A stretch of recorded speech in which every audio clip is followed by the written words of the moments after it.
శ్రీ సచ్చిదానంద సమర్థ సద్గురు సాయినాథ్ మహారాజ్ కీ జై. ముందుగా సాయి భక్తులందరికీ నమస్కారం అండి. వీడియో చూస్తున్న ప్రతి ఒక్కరిపైన ఆ సాయినాథుని ఆశీస్సులు ఉండాలని, బాబాగారి భక్తులందరూ ఎప్పుడూ కూడా ఆనందంగా సంతోషంగా వారి జీవితాన్ని గడపాలని మనస్ఫూర్తిగా కోరుకుంటూ ఈ వీడియోని స్టార్ట్ చేస్తున్నాను ఫ్రెండ్స్. ఈరోజు బాబాగారు తన బిడ్డలతో ఏమంటున్నారో తెలుసా అండి? బాబాగారు ఈ విధంగా చెబుతూ ఉన్నారు. బిడ్డ, నీ బాబాని నువ్వు కలలో చూడాలని అనుకుంటూ ఉన్నావా? నా దర్శన భాగ్యం కోరుతూ ఉన్నావా తల్లి? నీ బాబా నీతో ఏం మాట్లాడుతారో వినాలని అనుకుంటూ ఉన్నావా? అయితే నేను చెప్పినట్లు ఈ విధంగా చెయ్యి అని బాబాగారు అంటూ ఉన్నారండి. మనకు ఆ తండ్రి యొక్క దివ్యమైనటువంటి దర్శన భాగ్యం కలగాలంటే బాబాగారు ఈరోజు చెప్పినట్టు చేయమని తన బిడ్డలకు చెబుతూ ఉన్నారు. అసలు ఏం చేయాలి, ఏ విధమైనటువంటి పనులు చేస్తే బాబాగారు మనకు కలలో దర్శనమిస్తారు, మనతో మాట్లాడతారు, తన బిడ్డలను అనుగ్రహిస్తారో సాక్షాత్తు ఆ తండ్రి మాటల్లోని విని తెలుసుకుందాం. బాబాగారు కలలో దర్శనమివ్వడానికి, తన బిడ్డలతో మాట్లాడటానికి, బాబాగారు తన బిడ్డల యొక్క కోరికలు నెరవేర్చడానికి కొన్ని మార్గాలు ఉంటాయి. ఆ మార్గాలు ఈరోజు మనం చూడబోతూ ఉన్నాం. ఆ మార్గాలలో మొదటిది, బాబాగారు చెప్పేటువంటి మొదటి మార్గం ఏంటో తెలుసా? బాబాగారు తన భక్తులకు కలలో వచ్చి వారి సమస్యలను ఎలా పరిష్కరించాలో, వారి కష్టాల నుంచి ఎలా బయటపడాలో స్వయంగా తండ్రి చెబుతారు. నిజమండి, బాబాగారు తన బిడ్డలకు ఏదో ఒక రూపంలో దర్శనం కలిగిస్తూనే ఉంటారు. కానీ అది చాలా వరకు చాలామంది బిడ్డలు మనం గుర్తించలేం. ఎందుకంటే బాబాగారు ఏదో ఒక రూపంలో వస్తూ ఉంటారు, ఆ రూపాన్ని మనం గుర్తుపట్టలేం. అయితే ఆ తండ్రి ఏ విధంగా మనం చూస్తూ ఉన్నామో ఆ తండ్రిని ఆ విధంగానే కనిపించాలి అంటే, ఆ విధంగానే మనతో మాట్లాడాలి అంటే ఉన్నటువంటి ఒకే ఒక మార్గం ఏంటంటే, మనకు స్వప్నంలో ఆ తండ్రి దర్శన భాగ్యం కలగడం. ఆ తండ్రి ఆ స్వప్నంలో మనతో మాట్లాడటం, ఇదొక్కటే మనకున్నటువంటి మార్గం. లేదంటే స్వయంగా బాబాగారే మన ముందుకు వచ్చేసి ఆ తండ్రి ఎలా ఉండేవాళ్ళో అలానే అలా ఉండేలా వచ్చేసి మనకు గుర్తుపట్టేలా వచ్చి మనతో మాట్లాడరు. ఇప్పుడు ఏదో ఒక పక్షి రూపంలోనో, జంతువుల రూపంలోనో, లేదంటే భిక్షాటనకు వచ్చేటువంటి యాచకులుగాను ఏదో ఒక రూపంలో వస్తారు. ఆ తండ్రి సర్వాంతర్యామి, ఏ విధంగా అయినా రాగలరు. కీటకాల రూపంలో రాగలరు, ఏ విధంగా అయినా రాగలరు. ఆ రూపాన్ని మనం గుర్తించలేం కాబట్టి బాబాగారిని స్వప్నంలో దర్శించుకోవాలని చాలామంది బిడ్డలు పరితపిస్తూ ఉంటారు, ఆ తండ్రితో మాట్లాడాలని.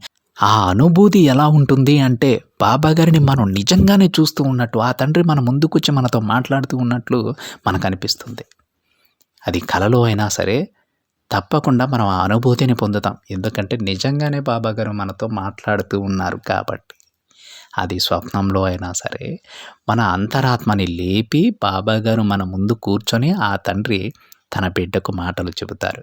అందుకే ఆ అనుభూతిని మనం పొందుతాం. అర్థమవుతుందా? మరి ఆ దివ్యమైనటువంటి సర్వమంగళ స్వరూపుని ఆ దివ్య దర్శన భాగ్యం కోసం మనం చేయవలసిన పని ఏమిటి? అది ఈ సందేశంలో తెలుసుకుందాం. బాబాగారు చెప్పాం కదండి, తన భక్తులకు కలలో వచ్చి వారి సమస్యలు ఎలా పరిష్కరించాలో వాటి గురించి, లేదా రాబోయే రోజులలో వారికి మంచి ఎలా జరుగుతుందో, అదేవిధంగా ఏ విధమైనటువంటి పనులు చేస్తూ ఉంటే వారి కోరికలు త్వరగా నెరవేరుతాయి, ఇవన్నీ కూడా చెబుతూ ఉంటారు, కనిపిస్తూ ఉంటారు, అనూహ్యంగా కనిపిస్తారు. కానీ బాబాగారిని మనం స్వయంగా ఆ తండ్రిని సంతృప్తిపరుచుకోవాలి అంటే, నిజంగా మనం కోరుకున్నప్పుడు బాబాగారు మన కలలోకి వచ్చి తన బిడ్డలతో మాట్లాడాలి అంటే ఈరోజు బాబాగారు చెప్పింది మనం చేయాలి.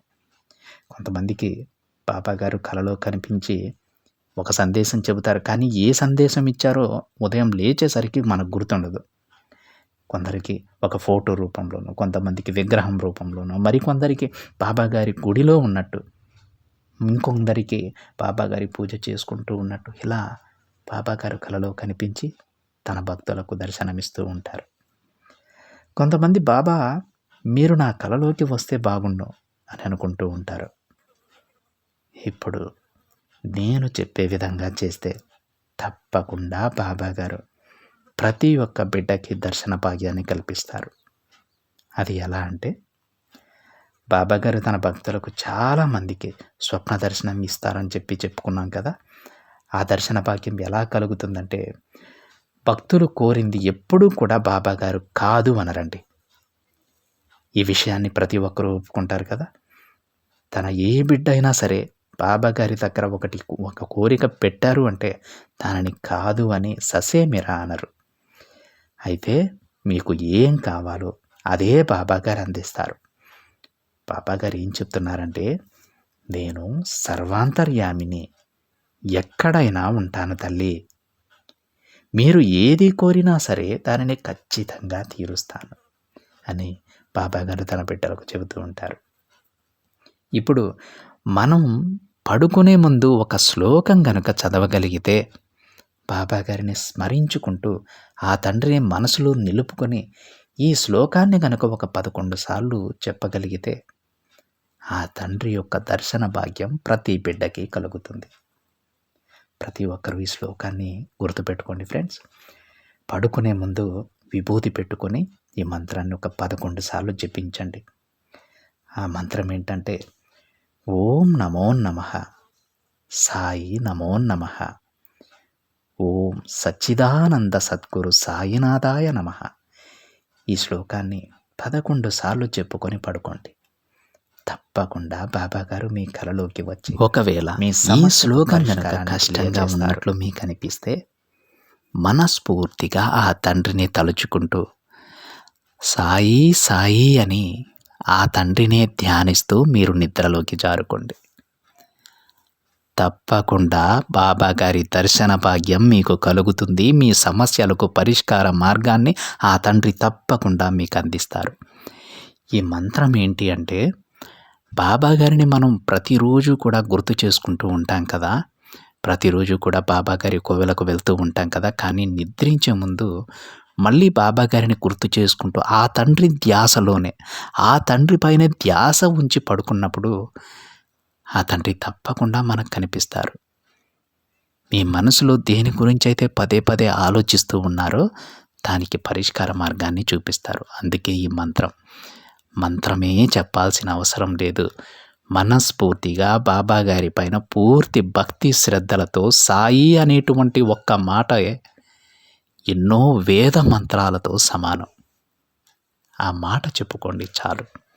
తప్పకుండా ప్రతి బిడ్డకి ఆ తండ్రి దర్శన భాగ్యం కలుగుతుంది. అర్థమైందా అండి? ఏది చేసినా ఒక్క విషయాన్ని మాత్రం గుర్తుపెట్టుకోండి ఫ్రెండ్స్. మీరు ఏది చేసినా, ఏ పని చేసినా బాబాగారి పైన పూర్తి విశ్వాసంతో మిమ్మల్ని మీరు నమ్ముకొని చేయండి. అపనమ్మకానికి త్రోవ ఉండకూడదు. బాబాగారి పైన ఏ బిడ్డలైతే పూర్తి విశ్వాసాన్ని ఉంచుతారో, ఆ తండ్రి ఎల్లప్పుడూ నా వెంటే ఉన్నారని ఏ బిడ్డలైతే పూర్తిగా నమ్ముతారో వారిని బాబాగారు ఎల్లప్పుడూ కాపాడుకుంటూనే ఉంటారు. వాళ్ళు ఆ సాయి రక్షణలో సురక్షితంగా ఉంటారు. అర్థమవుతుందా? ఆ తండ్రి యొక్క దర్శన భాగ్యం ప్రతి బిడ్డకి కలగాలని మనస్ఫూర్తిగా కోరుకుంటున్నాను ఫ్రెండ్స్. ఇదండి ఈరోజు బాబాగారి సందేశం కనుక మీకు నచ్చినట్లయితే ఒక చిన్న లైక్ చేయండి ఫ్రెండ్స్. మరింత మంది మన బాబాగారి బిడ్డలకైతే ఈ సందేశాన్ని షేర్ చేయడానికి ట్రై చేయండి. మొదటిసారిగా ఛానల్ని చూస్తున్న వాళ్ళైతే తప్పకుండా సబ్స్క్రైబ్ చేసుకొని పక్కనే ఉన్న బెల్ ఐకాన్ని యాక్టివేట్ చేయండి. మరొక బాబాగారి సందేశంతో మరొక వీడియోలో కలుద్దాం. అంతవరకు ఓం సాయిరామ్.